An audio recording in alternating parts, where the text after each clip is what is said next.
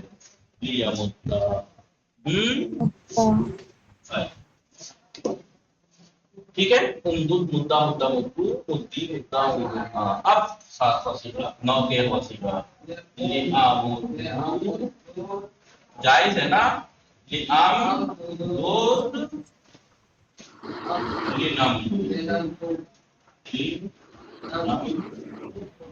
ہے نہیں. اب دیکھیے جن کے نیچے میں ریٹ کھینچ رہا ہوں وہاں ادغام منع ہے.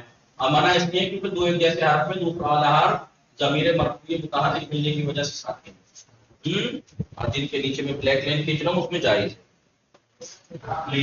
یہ بغیر ادغام کے ہیں. ہم تو 1 4 7 1 4 7 13 14 اس میں جائز ہے. اب میں نے بغیر ادغام کے لکھا ہے, ادغام دیں گے تو پہلے فعل پہ ضمہ ہے تو تینوں حرکتیں لا تو ادھر آ گئی امدود لیمدہ لیمدی لیمدو, یہ ایسے ہی لتمدود لتمدہ لتمدو لتمدی. ٹھیک ہے. مدہ مدو مدی امدود لامدہ لامدہ لامدی لامدو اور لامدود تو ہے لنمدود لنمدہ لنمدی لنمدو ہے نہیں. اور اگر اسی کی جگہ پر رائے پھر سے ہوگا لیفرے تو پھر وہ 3 صورتیں بنتی ہیں, ایک بغیر ادغام کے, 2 ادغام کے. ضمہ نہ ہوتا اس پہ. سمجھ میں آیا کہ نہیں؟ جی جن کے نیچے بلیک لائن ہے وہاں جائز ہے. آپ 4 اس میں 4 شکلیں بنے گی کیونکہ اینوفل پہ ضمہ. ٹھیک ہے. اور جائز کیوں ہے میں نے بتا دیا آپ کو, کیا کہ دوسرا والا حرف ایک جیسے ایک جگہ تو ہیں, دوسرا ساکن ہے لیکن وہ ساکن کسی ضمیر کی وجہ سے ساکن نہیں ہے جو اسے حرکت نہ دے سکے, اور پہلا جائز التسکین بھی ہے پہلا, تو لہذا اس کی حرکت ماقبل کو دے دیتے ہیں. اب دونوں ساکن ہو گئے تو دوسرے والے کو حرکت دینا جائز ہے. آپ ضمہ اور عین فعل پہ ضمہ ہے تو تینوں حرکتیں دے سکتے ہیں, اور عین فعل پہ فتح یا کسرہ ہے تو صرف فتح یا کسرہ دے سکتے ہیں دوسرے حرف کو. ٹھیک ہے نہیں جی.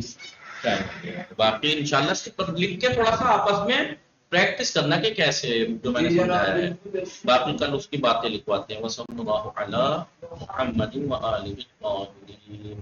اللهم صل على اللهم صل على محمد وعلى محمد